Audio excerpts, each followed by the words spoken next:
Good evening. Today is Sunday, September 21st, 2025. I'm Rich Stevens, and this is the Cold Take. What you are about to hear is news from this week taken only from primary sources like press conferences and court documents. You can find sources and attribution for every story at thecoldtake.com.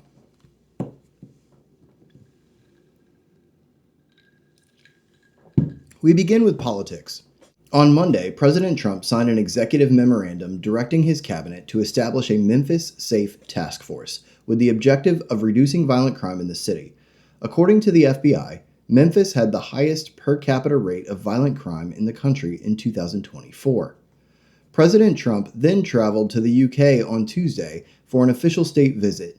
He met with Prime Minister Starmer and signed a technology agreement aimed at collaboration on AI, quantum computing, and nuclear energy. The President and First Lady also attended a state banquet hosted by King Charles at Windsor Castle. This is a Windsor knot. They call it a double Windsor, but it's actually not double, it's just Windsor.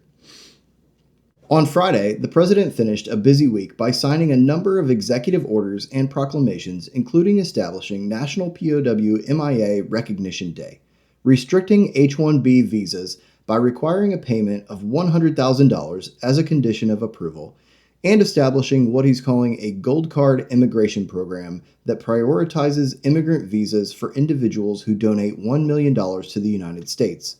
Those details are on thecoldtake.com. FBI Director Kash Patel appeared in front of the Senate Oversight Committee Tuesday and Wednesday to testify about the work of the FBI. Questions covered a broad array of topics, including the Jeffrey Epstein investigation, the manhunt for Charlie Kirk's killer, immigration enforcement, and White House policy and priorities. Some exchanges became heated, with Senator Cory Booker becoming angry, yelling over the chairman, and accusing Director Patel of being rude and disrespectful. The FBI director characterized a number of questions as probing for a, quote, media hit and a fundraising clip, and I'm not going to give it to you.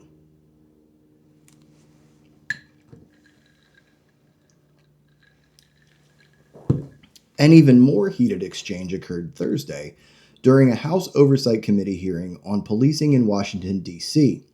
Representatives Tlaib and Donalds engaged in a screaming match.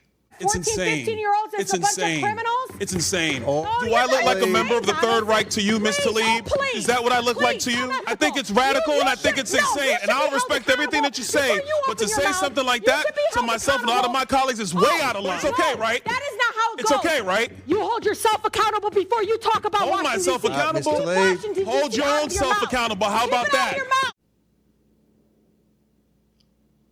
The full video is available at thecoldtake.com. California Democrats held a live stream fundraising event Tuesday evening. Governor Gavin Newsom, Senator Elizabeth Warren, Robert Beto O'Rourke, and others spoke in support of California's redistricting bill that will be on the ballot in a November 4th special election. They raised nearly $750,000 over the course of the 4-hour online event, hoping to combat national Republican opposition to the bill.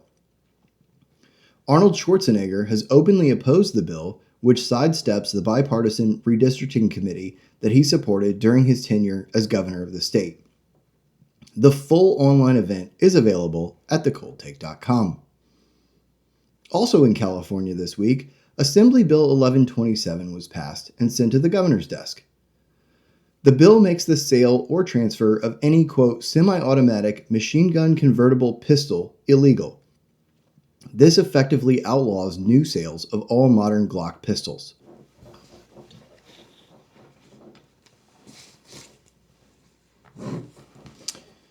On the other coast, Florida Attorney General James Uthmire signaled Tuesday that the state will not challenge an appellate court's decision to overturn the state's ban on the open carry of firearms. Florida is already a constitutional carry state, so citizens may now carry openly and without a license. At The Cold Take, we try to bring you both sides of the story. I'm not advocating for Republicans or Democrats. I registered independent when I was 18, and in 25 years, no one's managed to change my mind. I'm not trying to tell you what to think or how to think. I'm just trying to tell you what happened.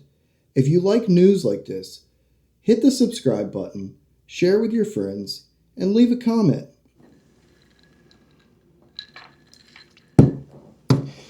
Congressional Republicans and Democrats both held press conferences Friday to plead their respective cases for the pending government spending bills. Republicans have proposed a short-term continuing resolution to fund the government for 7 weeks without any additional appropriation of funds. Democrats, however, argue that some Affordable Care Act tax credits will expire during that time and drive up the cost of health care. Republicans contend that this represents $1 trillion of additional spending, and Democrats claim that millions of Americans will lose health care. If the two sides can't reach an agreement by October 1st, the current federal government spending will expire, triggering a shutdown.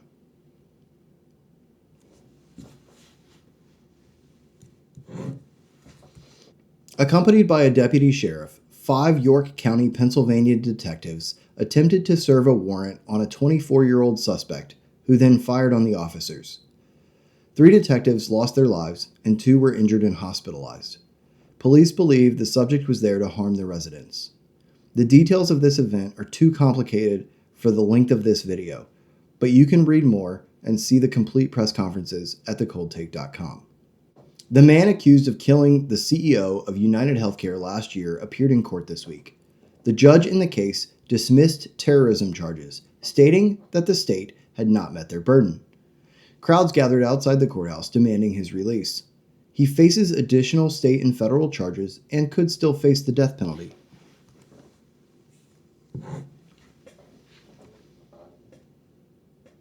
In Utah, the man accused of shooting Charlie Kirk was arraigned after a press conference announcing formal charges. County Attorney Jeff Gray stated that charges include aggravated murder, felony discharge of a firearm, obstruction of justice, and witness tampering. The prosecution will seek the death penalty in this case. The full press conference is available on thecoldtake.com. Robert Redford passed away this week at his home in Utah. Known for his roles in Butch Cassidy and the Sundance Kid and Jeremiah Johnson, Redford won 5 Golden Globes and numerous other awards. Robert Redford was 89 years old.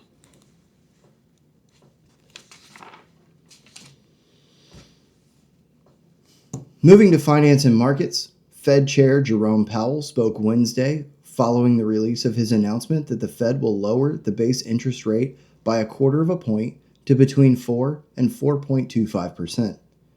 He also noted that the Fed goal is for interest rates to be 3.6% at the end of this year, looking at 3.4% at the end of 2026 and 3.1% at the end of 2027.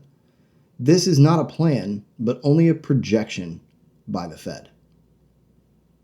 Markets continued to climb this week, with the Dow adding 481 points to close at 46,315.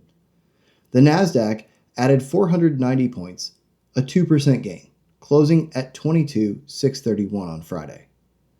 The S&P closed up 80 points, ending the week at 6,664. Gold saw similar gains, closing at $36.86, a $45 lift. In sports, last Sunday, Mariners catcher Cal Raleigh hit his 54th home run of the season, tying Mickey Mantle's 1961 single-season record by a switch-hitting batter. Tuesday, Raleigh added his 55th and 56th against the Royals to match the Mariners' single-season record. As of this morning, Raleigh holds that record, leading the MLB with 57 home runs on the year. The Phillies clinched the NL East pennant last weekend, but the other 5 divisions are undecided with 7 games remaining in the regular season. In college football, 17th-ranked Texas Tech scored 24 fourth-quarter points to take down number 16 Utah. Arkansas lost at Memphis after fumbling in the red zone late with a chance to kick a go-ahead field goal. Number 11, Oklahoma, held off 22nd-ranked Auburn to win 24-17, and the Florida Gators continue their decline, falling to 1-3 in a 26-7 loss at Miami. And finally, in Baku yesterday, four-time F1 defending champion Max Verstappen took pole in a qualifying session that included a record 6 red flag stoppages for crashes. This morning, championship-leading Oscar Piastri crashed on lap 1. Verstappen led the entire race, with the Mercedes of George Russell finishing second ahead of Carlos Sainz in Williams' first podium of the year. Like it or not, that's what happened. I'm Rich Stevens, and this has been The Cold Take.